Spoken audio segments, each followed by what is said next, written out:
Magandang umaga mga igan, limitado pa rin ang biyahe ng MRT sa mga oras na ito dahil sa nasirang riles sa Shaw Boulevard. May live report si Dante Perelio. Dante! Yes, Igan, sa mga sandaling ito nga ay nananatili paling limitado yung biyahe ng MRT matapos nga magkaroon ng problema sa riles ng kanilang tren. Igan, bago mag-alas 6 kanina nang i-anunsyo ng pamunuan ng MRT na may aberya sa operasyon ng kanilang tren ngayong umaga. Mula North Avenue Station hanggang Shaw Boulevard lang daw muna ang magiging biyahe nitong MRT matapos magkaroon ng sira ang rail track sa southbound dito. 7 tren pa rin, Igan, ang bumiyabiyahe mula nang magbukas ang operasyon nitong MRT pasado alas 4 kaninang umaga.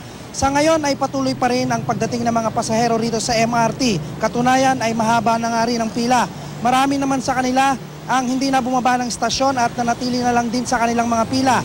Lilipat na lamang daw sila pagdating ng Shaw Boulevard Station dahil lalo lang daw silang mahuhuli sa kanilang mga lakad kung bababa pa sila. Samantala, di na ikinagulat ng maraming sumasakay nitong MRT ang mga ganitong aberya, Igan. Kumbaga, wala na raw bago at nasanay na nga rin daw sila. At yan ang unang balita mula pa rin dito sa MRT North Avenue Station sa Quezon City. Balik sa'yo, Igan. Maraming salamat, Dante Perelio.